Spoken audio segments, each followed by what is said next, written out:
Lorsque Apple a lancé son premier iPhone en 2007, la main-d'œuvre chinoise était moins chère que celle d'autres pays asiatiques tels que la Malaisie, la Thaïlande et les Philippines.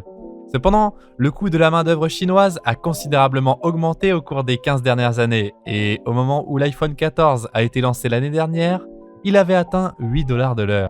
Cette augmentation a rendu la main-d'œuvre chinoise considérablement plus chère qu'elle ne l'était auparavant. Le coût de la main-d'œuvre étant désormais 5 fois supérieur à celle du Mexique, seul le Chili a un coût de main-d'œuvre plus élevé parmi les principales économies d'Amérique latine. En conséquence, certaines personnes soutiennent que fabriquer en Chine n'est plus bon marché, mais au contraire coûteux. Au cours des 2 dernières décennies, des mastodontes tels que Walmart ou encore Amazon ont vendu des produits de mauvaise qualité tels que des t-shirts, des téléviseurs et des jouets. Bien que beaucoup connaissent la politique de l'enfant unique en Chine, tout le monde ne connaît pas la politique qui l'a précédée. Mao croyait qu'une grande population servirait de forte dissuasion contre les armes nucléaires et la politique offrait des incitations à avoir plus d'enfants, tels que l'échange de points contre de la nourriture en fonction du nombre de personnes dans un foyer. Cela a conduit à une croissance rapide de la population en Chine. Le graphique démographique de la Chine en 2000 illustre l'impact de cette croissance démographique. Par exemple, ceux qui avaient 45 ans en 2000 sont nés en 1955. Et gardez cela bien en tête car c'est très important pour comprendre la stratégie mise en place derrière. L'effort de Mao pour augmenter la population avait été très efficace, avec une grande proportion de la population appartenant au groupe d'âge de 25 à 34 ans. Ce groupe d'âge est unique en ce qu'il est jeune, inexpérimenté et financièrement précaire. Ils viennent de terminer leurs études et sont impatients de trouver du travail, même s'il s'agit d'accepter des emplois mal rémunérés dans des conditions défavorables. Cette composition démographique de la Chine au début des années 2000 était idéale pour produire une offre illimitée de produits à bas coût tels que des grille-pains et des t-shirts pour le marché mondial. Lors des années 1960, la stratégie de Mao Zedong pour survivre à une guerre nucléaire potentielle a indirectement influencé le développement de produits mal conçus comme l'iPhone 3G. Toutefois, la migration a été un autre facteur clé qui a facilité l'ère de la consommation de masse à faible coût que nous voyons aujourd'hui. En Chine, les baby-boomers sont nés dans des communes éloignées. Pour tirer parti de l'industrialisation, ils ont dû migrer de plusieurs centaines de kilomètres vers les zones métropolitaines le long de la côte. Entre 1990 et 2010, environ 10 millions de jeunes migrants ont effectué ce voyage chaque année. Ce taux élevé de migration signifiait qu'il n'y avait jamais de pénurie de main-d'œuvre dans ces métropoles. Malgré ces chiffres impressionnants, la Chine connaissait des changements démographiques similaires à ceux des autres pays. Dans les premiers stades d'une société agraire, tout le monde doit travailler dans l'agriculture pour la soutenir. Les enfants sont souvent considérés comme une main-d'œuvre gratuite dans les fermes, et sans médecine moderne, l'espérance de vie est courte. Dans de telles sociétés, il y a des taux de natalité et de mortalité élevés, comme en témoigne la révolution culturelle en Chine. Au fil du temps, des machines simples ont été développées, ce qui a permis aux agriculteurs de produire suffisamment de riz pour une personne et demie, libérant ainsi du temps pour se concentrer sur les progrès en matière de médecine comme les antibiotiques. Avec des taux de mortalité plus faibles, les taux de fécondité sont restés élevés, ce qui s'est poursuivi dans les années 1970 et 1980 en Chine.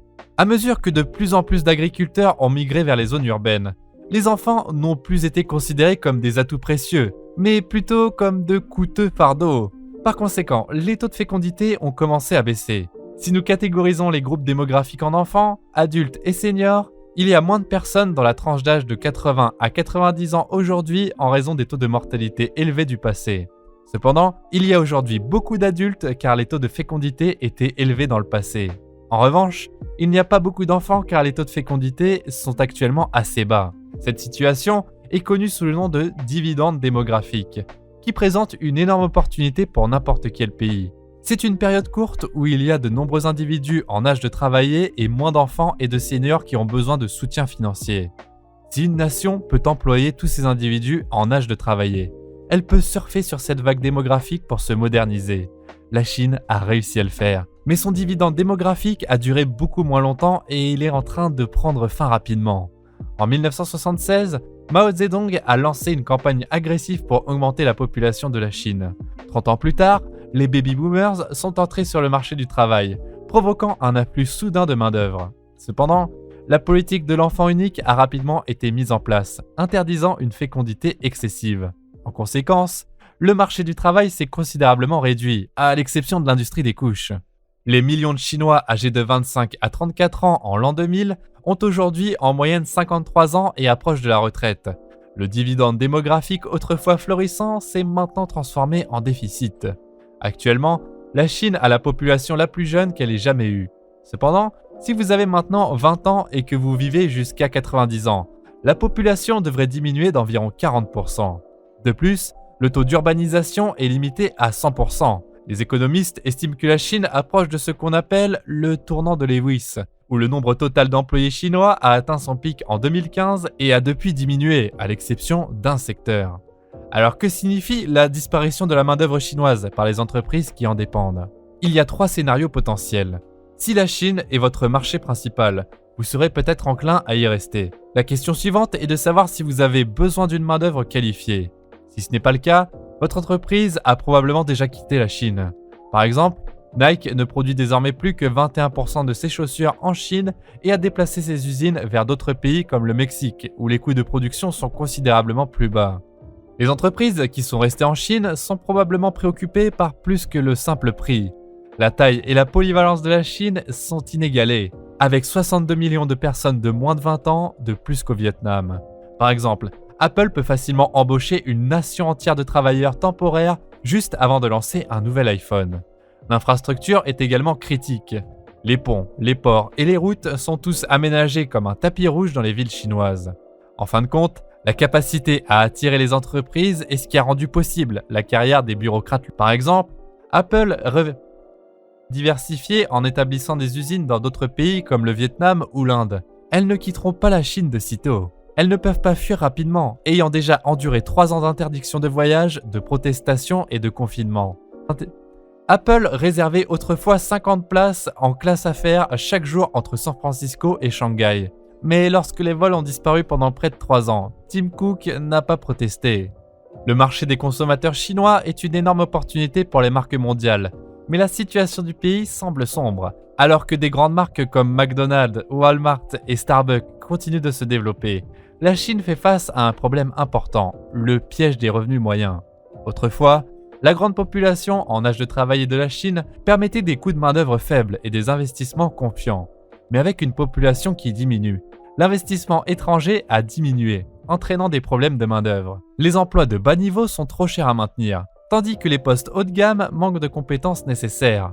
Donc la solution est l'éducation. L'augmentation de l'expertise peut aider à compenser la perte d'investissement et, heureusement, la Chine a fait de grands progrès dans l'éducation depuis ces dernières années. Entre 2000 et 2015, le nombre d'étudiants universitaires a quadruplé.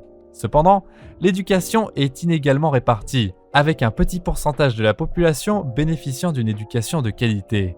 La majorité n'a qu'un diplôme d'études secondaires, ce qui conduit à un manque de compétences pour les emplois de fabrication de faible qualification. Aujourd'hui, ces emplois nécessitent des compétences que les personnes sans diplôme d'études secondaires peuvent ne pas avoir. Au même moment, il n'y avait plus suffisamment d'emplois technologiques bien rémunérés que les diplômes universitaires s'étaient vus promettre d'obtenir, ce qui conduisit inévitablement ces étudiants au chômage. La Chine essaie de passer à une économie axée sur la consommation, mais les progrès sont lents. Combler l'écart en matière d'éducation et créer plus d'emplois bien rémunérés est crucial pour la croissance et la prospérité future de la Chine. À un moment donné, l'ascension de la Chine vers la suprématie mondiale semblait inévitable, mais les prévisions récentes suggèrent que cela pourrait ne plus être le cas. Les hypothèses précédentes indiquaient que la Chine continuerait sur sa lancée actuelle sans rencontrer les mêmes difficultés que les autres nations. Cependant, la Chine est maintenant confrontée à des obstacles importants, notamment la fin de son boom démographique. Pour surmonter ces défis, la Chine doit se concentrer sur l'investissement dans les écoles professionnelles et dissiper la stigmatisation qui y est associée.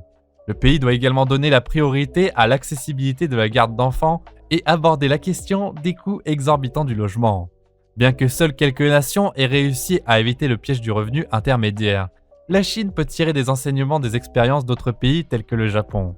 Donc, pour conclure, la mondialisation a conduit à l'émergence de villes manufacturières spécialisées en Chine. Cependant, si la Chine souhaite rester un acteur mondial important, elle doit maintenant relever des défis plus importants. Et de votre côté, que pensez-vous de cela? Pensez-vous que la Chine est sur le point de devenir la première puissance mondiale et qu'elle arrivera à faire face à ces défis?